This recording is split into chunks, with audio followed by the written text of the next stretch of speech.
할렐루야. 여러분, 우리가 이전에 살펴봤던 것처럼 아브라함은 창세기 12장에 하나님의 약속을 기다리지 못하고 결국 자신의 종이었던 엘리에셀을 후계자로 삼게 되어집니다. 나이는 점점 들어가고 챙겨야 될 식솔들이 많아지는데 아브라함의 약속은 하나님의 약속은 이루어질 기미가 보이지 않으니까 조바심이 났던 겁니다. 아마도 아브라함은 어쩔 수 없었다라는 마음으로 그 일을 행했을 것입니다. 당연히 하나님은 기뻐하지 않으셨어요. 또 그 일 후에 하나님께서 약속의 자녀는 내 몸에서 날 자다라고 말씀하셨을 때 아브라함이 그 말씀을 온전히 이해하지도 못했기 때문인지도 모르지만 아내 사라의 권면을 받아들여서 사라의 몸종이었던 하갈을 통하여서 이스마엘을 낳게 되어집니다. 그거 역시 하나님께서 기뻐하는 일이 아니었습니다. 그런데 오늘 본문 21절 말씀을 보면 이삭이 그의 아내가 임신하지 못함으로 그를 위하여 여호와께 간구하매 여호와께서 그의 간구를 들으셨으므로 그의 아내 리브가가 임신하였더니 이삭은 아버지 아브라함과 달랐습니다. 여러분, 대부분 이 부분에서 뭐라고 설명을 하냐면 약속의 자녀는 다르다, 이렇게 해석을 합니다. 이게 전통적인 해석이에요. 물론 그러한 해석이 옳을 수 있습니다. 왜냐하면 이삭은 모리아산에 기막힌 경험을 갖고 있기 때문에 그렇습니다. 이 부분도 또한 우리가 이삭을 아주 기가 막힌 약속의 자녀로 이해를 합니다. 성경을 보면 이삭이 모리아산에 올라갈 때 장작을 짊어지고 올라갑니다. 그걸 보면 아마도 건장한 체격의 청년이었을 것으로 보여집니다. 또 당시 아브라함은 100세가 훌쩍 넘은 100세의 이삭을 낳았으니 이삭의 나이를 20살만 잡아도 120세의 힘없는 노인이었습니다. 그런데 그런 아브라함이 이삭을 묻고 제단에 눕혀 죽이려 하는 장면을 볼 때 얼마든지 아버지에게 저항하고 제압할 수도 있는 이삭이 그렇게 하지 아니하고 순순히 아버지의 행동을 따르는 모습을 볼 때 이삭은 상당히 순종적인 믿음의 사람이었다고 볼 수 있습니다. 전통적으로 이삭에 대해서 이렇게 해석을 합니다. 이것이 이삭이 아버지 아브라함과 달리 문제 앞에서 하나님께 기도한 이유일 수 있습니다. 그런데 오늘 저는 좀 다르게 보고 싶습니다. 저는 이삭이 문제 앞에서 기도했던 결정적 이유는 다른 데 있다라고 생각합니다. 이삭이 아내를 임신하지 못함으로 여호와께 간구하였다. 이 부분의 다른 이유. 그 다른 이유는 바로 아버지 아브라함이 살아있다는 사실 때문입니다. 다시 말해서 이삭이 약속의 자녀이므로 그가 능동적으로 이렇게 기도하였다라고 볼 수도 있지만 그거보다 더 결정적 이유는 아브라함이 여전히 살아있었기 때문이다라는 겁니다. 여러분 아시는 것처럼 아브라함이 100세에 이삭을 낳고 40세에 결혼한 이삭, 그리고 야곱과 에서를 낳을 때 이삭의 나이가 60세였어요. 그러니까 아브라함의 나이가 160살 되던 때에 이삭이 야곱과 에서를 낳게 된 것입니다. 그리고 아브라함은 175세에 죽게 되어집니다.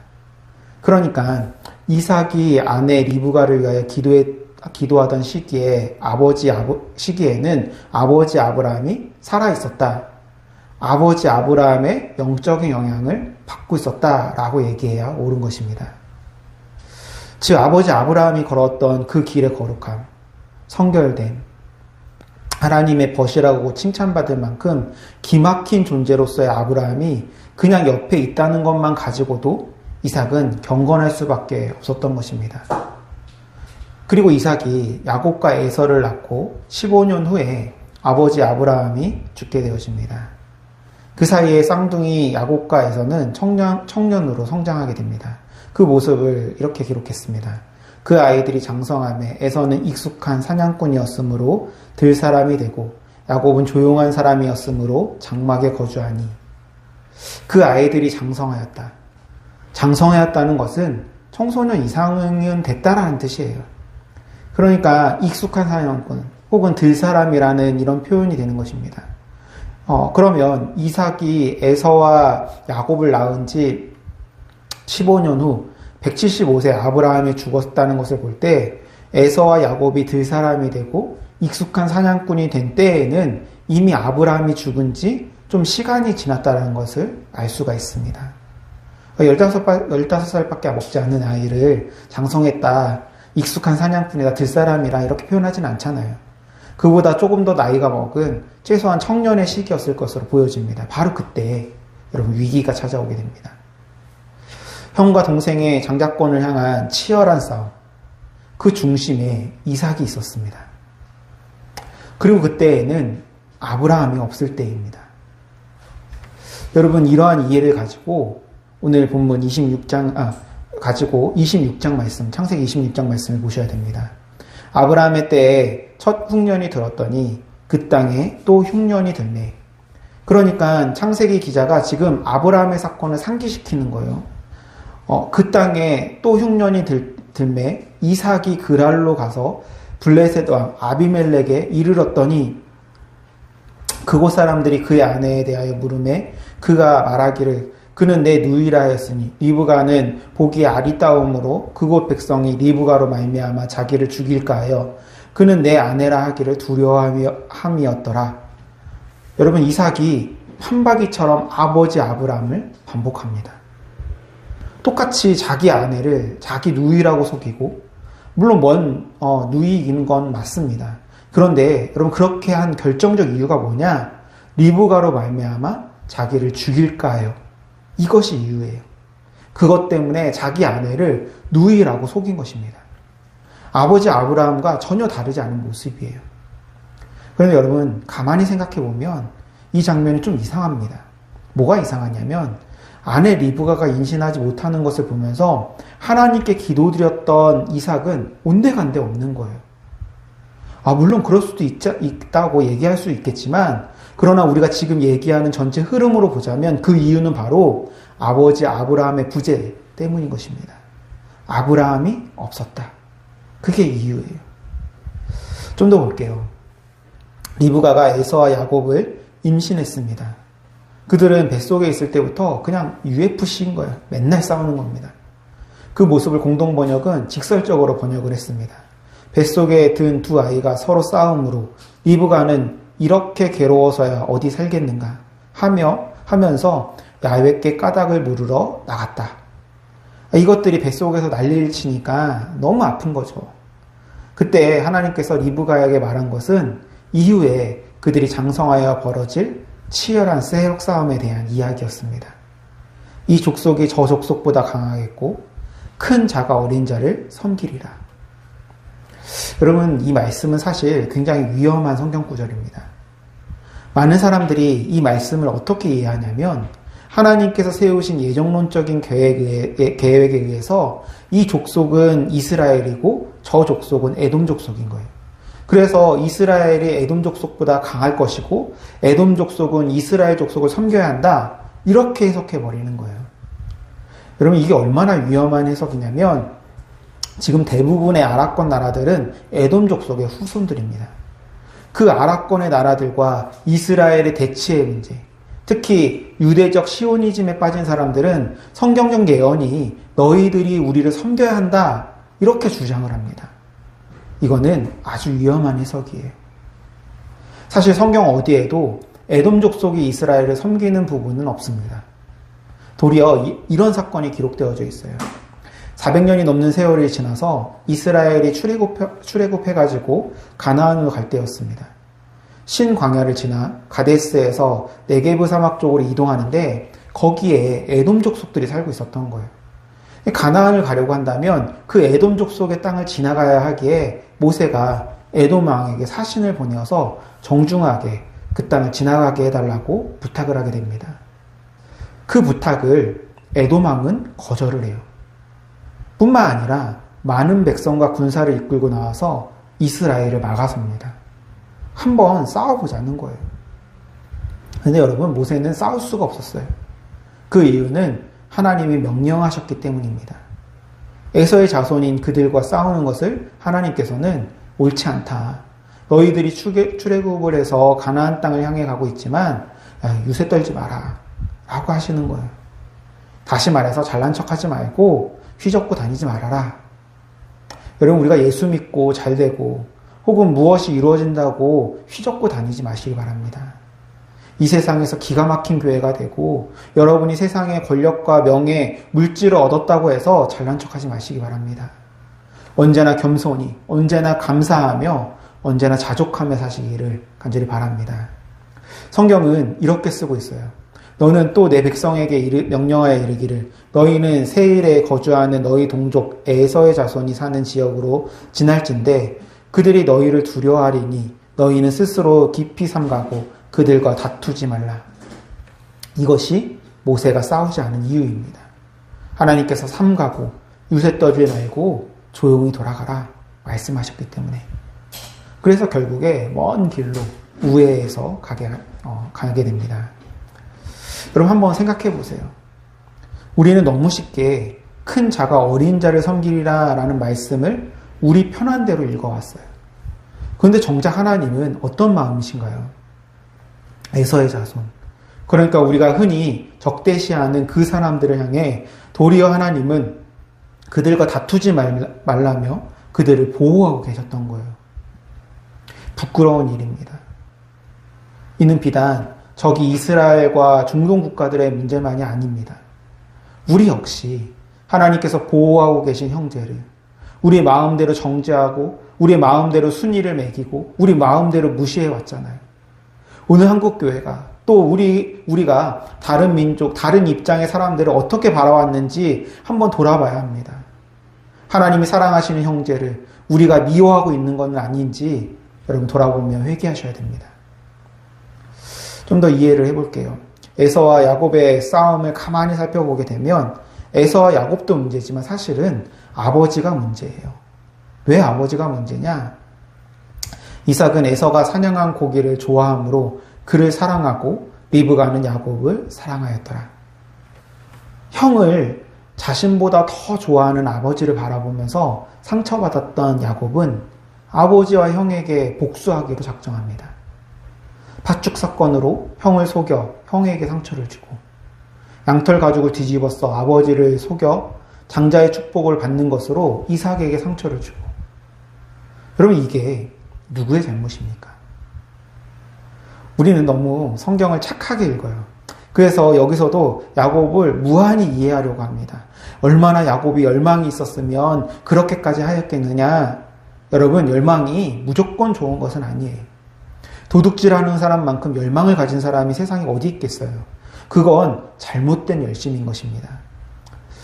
야곱의 행동을 인해서 에서가 너무 화가 났어요.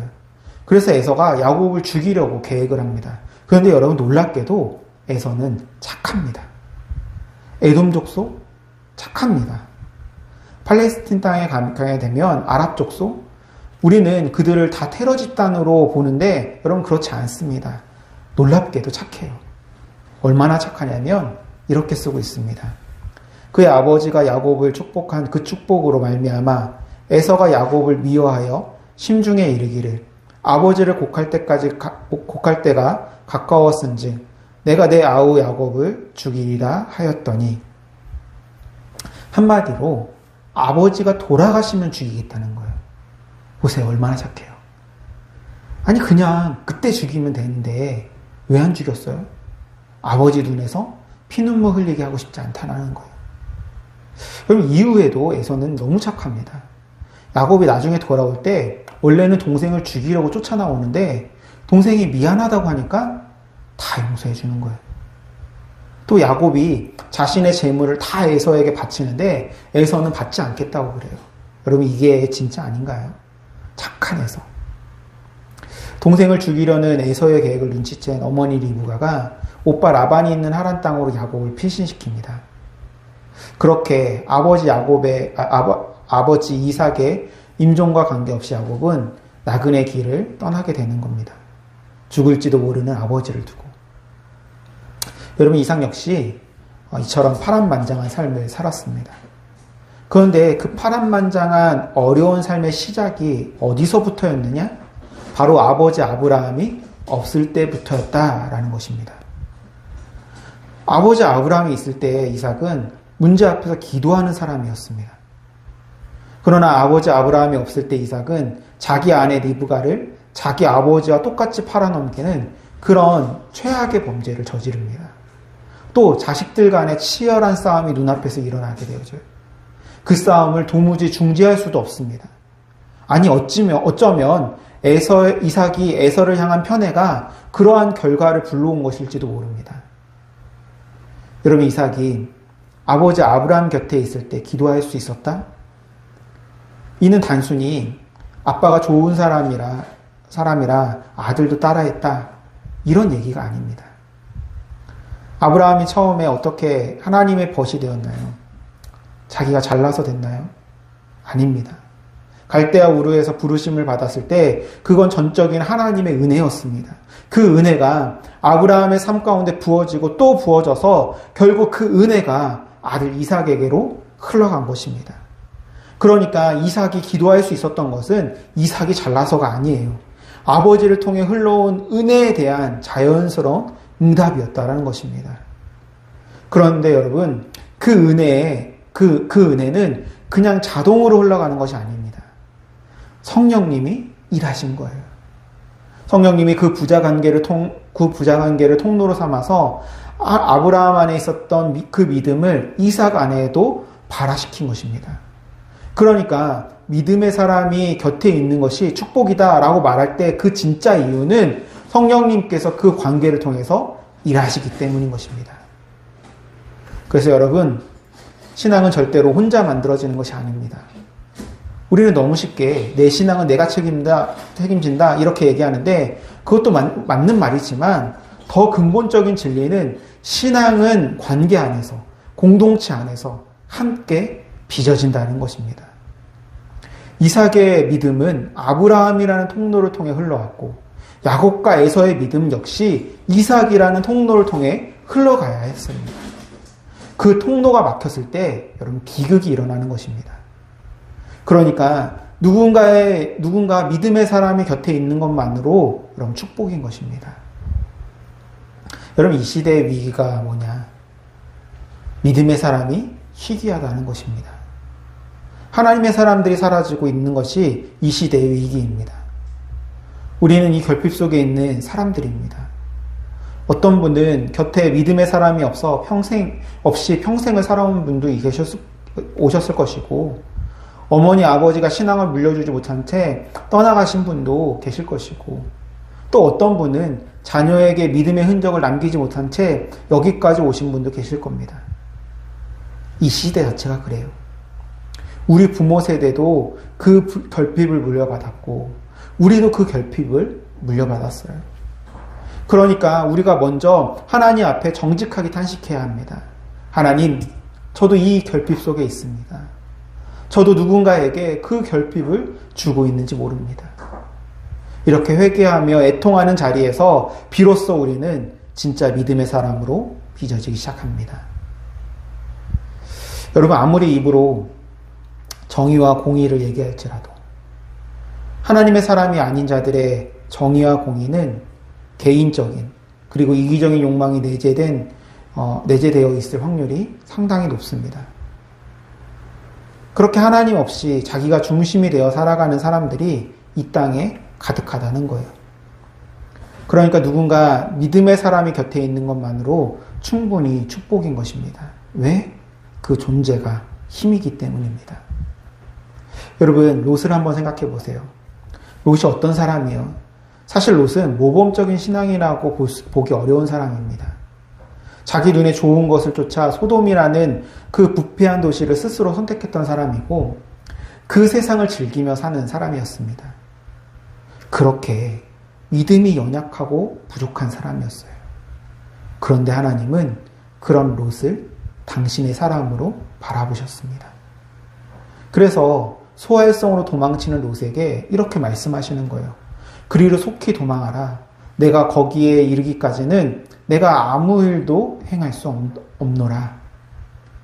하나님이 스탑하시는 일이 생긴 거예요. 부족한 롯 한 사람의 무게가 여러분 이 정도였어요. 그렇다면 진짜 믿음의 사람, 하나님과 깊이 동행하는 한 사람의 무게는 도대체 얼마나 큰 거겠습니까? 그러니까 이 세상에 소망과 희망이 생기는 이유는 하나님의 사람 때문이지 하나님 없이 사는 자들에 의해서가 아닙니다.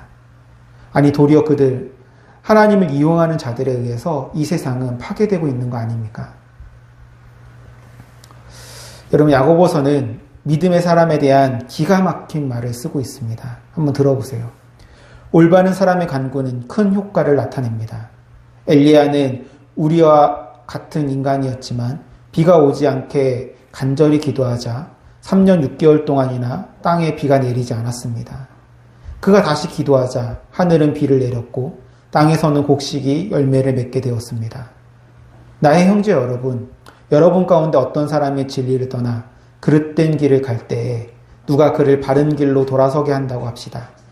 그러면 죄인을 그릇된 길에서 돌아서게 한 그 사람은 그 죄인의 영혼을 죽음으로부터 구원할 것이고 또 많은 죄를 용서받게 해줄 것입니다.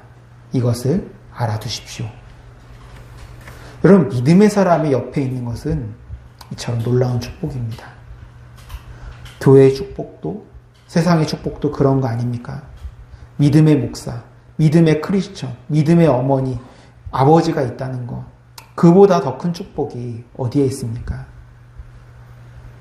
아버지와 어머니가 자녀를 품었을 때부터 그 자녀를 위해서 진정성을 가지고 기도하고 그 아이가 태어났을 때도 그리고 그 아이가 자라는 과정에서도 그 아이를 위해서 기도하고 진짜 크리스천처럼 하나님의 말씀을 가까이 하고 또 하나님의 의가 이루어진 정의를 쫓아서 실현하고 그 입술의 언어와 생각과 행동이 자녀들에게 어머니 아버지로서 온전한 모습을 보여주는 것만큼 아름다운 신앙의 교육이 어디에 있겠습니까?